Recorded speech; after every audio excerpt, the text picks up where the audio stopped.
All right, let's take a trip back in time. We're going on a 100-year journey to really dig into the American paycheck, what people earned, what that money could actually buy, and how the whole idea of work has completely transformed. Let's dive right in. You've probably heard your grandparents talk about it, right? And we've all wondered, was life really cheaper back in the day? It seems so simple, but, well, the answer is a lot more complicated than you might think. So let's kick things off with a number that's, well, it's pretty wild. Back in 1900, the average factory worker made just $450. And no, that's not per month. That's for the entire year. Just let that sink in for a second. Okay, now let's hit the fast forward button and jump to the 1990s. The average salary has exploded to $30,000 a year. Now, the difference is absolutely staggering, but trust me, the number on the paycheck is only half the story. So, to really get this, let's set the scene properly. Our journey starts at the turn of the 20th century. This was a time of massive change, an era where most Americans earned their living with their hands. I mean, can you imagine? That $450 a year breaks down to about $1.50 a day for grueling, hard labor. There was no minimum wage to protect you, no weekends off. For almost everyone, life was a constant, exhausting struggle just to make ends meet. Okay, moving on. We're now entering the roaring 20s. This is where the modern industrial economy really starts to fire on all cylinders, and it promised something brand new for the American worker.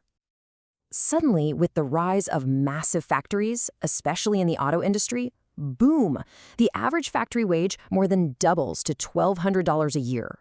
This was a huge leap forward. It created all these new possibilities. But, and this is important, this new wealth was definitely not spread around evenly. So here's a quick look at the roller coaster we're about to ride. We've just covered the grind. Next up is the historic crash, which is followed by the birth of the dream.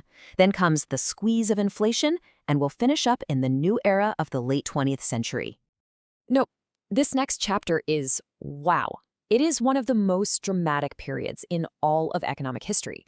We're talking about an absolute collapse, followed by an era of prosperity that nobody could have seen coming. You know, the Great Depression wasn't just a bump in the road. It slammed the brakes on progress and threw the whole country into reverse. Wages got slashed in half, and that's if you were lucky enough to even have a job. For millions, the goal wasn't getting ahead, it was just survival.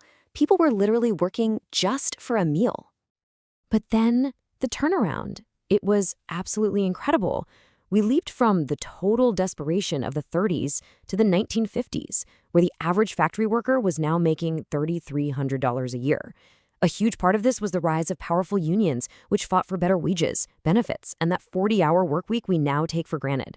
And for the first time, one single income could realistically support an entire family. And this right here is the magic moment. This is when the American dream stopped being just an idea and became something real, something tangible for millions of people. It wasn't some fantasy anymore. It was an actual life plan. Get a job, buy a house, own a car, all on one person's salary. But just when things were looking great, a new kind of challenge crept in, an invisible enemy. In the 1970s, the whole economic game changed. It wasn't just about earning more money anymore. It was about trying to outrun the rising cost of, well, everything. So paychecks were definitely getting bigger, but the cost of living, for gas, for food, for a house, it was rising even faster. It's like trying to climb up a down escalator. You're working harder, you're getting raises, but you feel like you're not actually getting anywhere. That was the squeeze of inflation. And this financial squeeze, it caused a massive shift in society. The two-income household went from being a choice for some families to an absolute necessity for many, just to hang on to the same standard of living their parents had. Okay, let's jump ahead again. We're now in the modern era of offices, computers, and, yeah, much bigger paychecks. The very nature of work changed, from the factory floor to the office cubicle, and that brought a whole new set of rules, and, you guessed it, some hidden costs. I mean, just look at these numbers. From the 1950s to the 1990s, the average salary jumped by almost 10 times, and the minimum wage grew a lot too. On paper, it looks like Americans were so much wealthier. This new prosperity fueled a boom in technology and changed not just what people earned, but how they lived their lives. So, when you step back and look at this whole 100-year journey, what's the final scorecard? What did we gain and what did we maybe lose along the way? Well, we for sure gained higher incomes and much safer jobs. But we lost something too. Our finances got way more complicated, the line between work and home got blurry, and a brand new challenge popped up: stress. All right, we've covered a ton of ground here, a full century of change from the factory floor to the office cubicle, and it all kind of boils down to one final, really important thought.